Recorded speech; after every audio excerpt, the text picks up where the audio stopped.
ఇవాళ 5 రోజులుగా అమర్ నిరాహార దీక్ష చేస్తూ ఉంటే స్పందించాల్సిన ప్రభుత్వం స్పందించకపోగా నెల రోజుల కిందటనే అమర్ పలానా తేదీన నేను నిరాహార దీక్ష చేస్తాను, పలానా తేదీ లోపల దీని గురించి ఖచ్చితమైన స్టేట్మెంట్ ఇవ్వండి,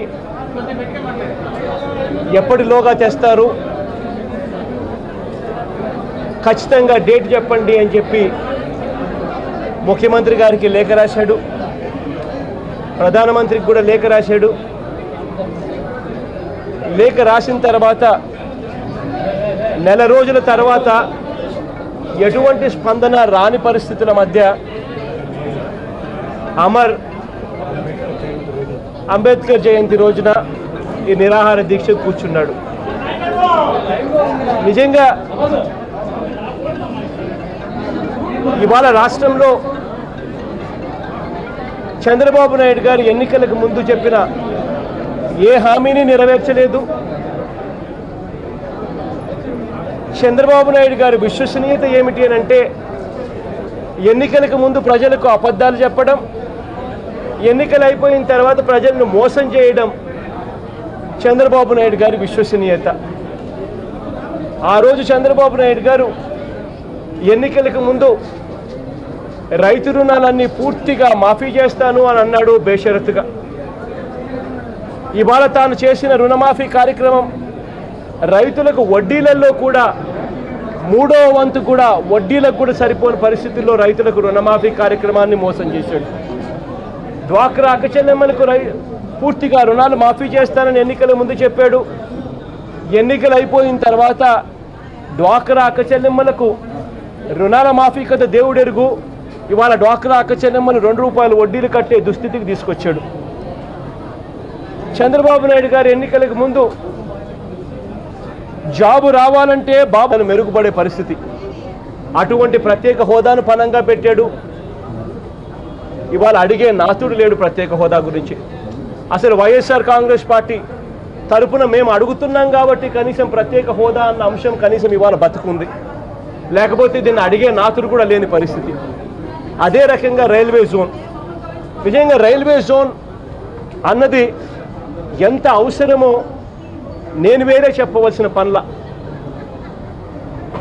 పక్కన మనకున్న ఇంతకు ముందు ఉన్న రైల్వే జోను ఒకటి సికింద్రాబాద్ రైల్వే జోను ఇప్పుడు తెలంగాణకు వెళ్ళిపోయింది. ఇక మిగిలింది మన రాష్ట్రంలో డివిజన్స్ 4 ఉన్నాయి, కానీ ఒక్క జోన్ కూడా లేని పరిస్థితిలో ఇవాళ మన రాష్ట్రం ఉంది.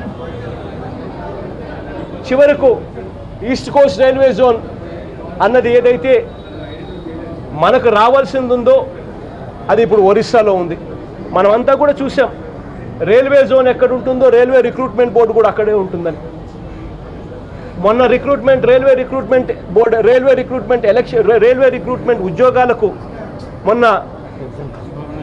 మొన్న ఎగ్జామ్స్ పిలిస్తే మన వాళ్ళు అక్కడికి పోయి ఒరిస్సాలో రైల్వే రిక్రూట్మెంట్ బోర్డుకు ఉద్యోగాల కోసం అటెండ్ కావడానికి మన వాళ్ళు పోతే అక్కడ గొడవలు జరిగినాయి, మన వాళ్ళని రానియకుండా తరిమి కొట్టిన పరిస్థితులు కూడా మనమంతా గమనించాం.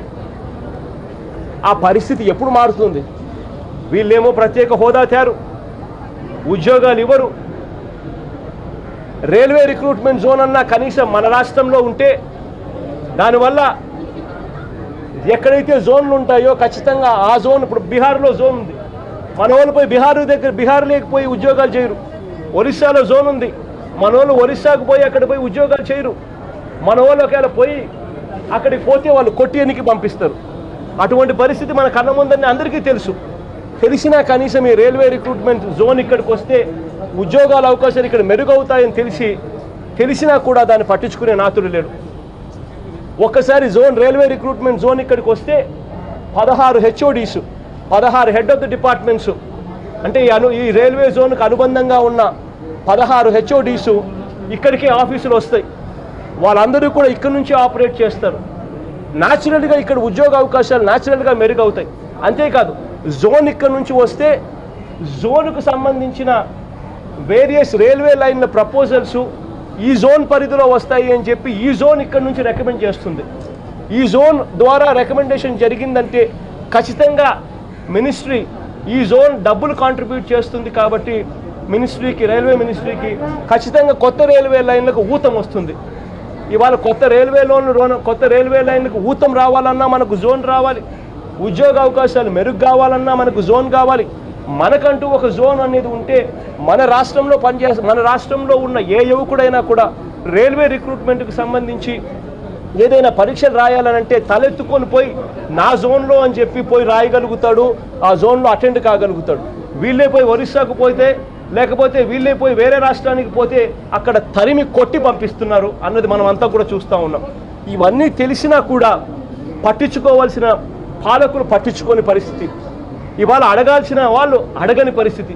నేను ఇవాళ చంద్రబాబు నాయుడు గారిని గట్టిగా ఒకటి నిలదీస్తూ అడుగుతా ఉన్నా, అయ్యా చంద్రబాబు నాయుడు గారు, మీరు 2 ఏళ్ళు అయిపోయింది మీరు ముఖ్యమంత్రి అయిపోయి, 2 ఏళ్ళు అయిపోయిన తర్వాత నేను మిమ్మల్ని గట్టిగా ప్రశ్నిస్తూ అడుగుతా ఉన్నా, ఏం చేస్తూ ఉన్నారు మీరు? 2 ఏళ్ళు అయిపోయిన తర్వాత మిమ్మల్ని ప్రశ్నిస్తూ ఉన్నా, ఎందుకు కేంద్రం నుంచి మనకు ప్రత్యేక హోదా కానీ, పోలవరం ప్రాజెక్టుకు సంబంధించిన మనకు వనరులు కానీ, లేదా రైల్వే జోన్ కానీ, లేదా ఇంకా మిగిలిన విషయాలు ఏదైతే వాళ్ళు హామీ ఇచ్చారో ఆ హామీలన్నీ కూడా నెరవేర్చే పరిస్థితులు ఏదైతే ఉన్నాయో అవి అక్కడి నుంచి రాకపోతే, కేంద్ర ప్రభుత్వం మనల్ని పట్టించుకోకపోతే మీరు మీ వాళ్ళను కేంద్రంలో మంత్రులుగా ఎందుకు కొనసాగిస్తున్నారు అని చెప్పి నేను చంద్రబాబు నాయుడు గారిని గట్టిగా డిమాండ్ చేస్తూ అడుగుతా ఉన్నా. ఇవాళ చంద్రబాబు నాయుడు గారు కేంద్రం ఏం చేసినా, కేంద్రం ఏమి ఇవ్వకపోయినా కూడా పట్టించుకునే పరిస్థితిలో లేడు. కారణం ఏంటంటే చంద్రబాబు నాయుడు గారికి ఇవాళ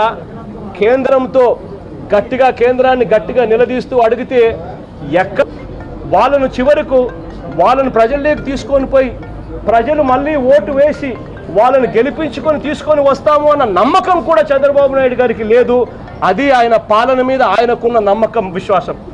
ఇటువంటి అన్యాయమైన పాలన జరుగుతూ ఉంది కాబట్టి ప్రజలు విసిగెక్కి నిజంగా ఇవాళ ధర్నాలు, దీక్షలు చేసే పరిస్థితిలోకి వస్తూ ఉన్నారు. ఇప్పటికైనా కూడా అమర్ వయసులో చిన్నోడు, 30 ఏళ్ళు అనుకుంటా అమర్ వయసు కూడా, ఆ పిల్లోని దగ్గర నుంచి అయినా నేర్చుకోండి. కనీసం రైల్వే జోన్ అనే దాని గురించి పట్టించుకోవాల్సిన అవసరం, ప్రత్యేక హోదా గురించి పట్టించుకోవాల్సిన అవసరం ఆ 30 ఏళ్ళ పిల్లోడి దగ్గర నుంచి అయినా నేర్చుకొని కనీసం చంద్రబాబు నాయుడు గారికి ఇప్పటికైనా బుద్ధి రావాలని చెప్పి కోరుతూ, మీ ద్వారా కూడా ఇవన్నీ ఇష్యూస్ కూడా హైలైట్ చేయండి.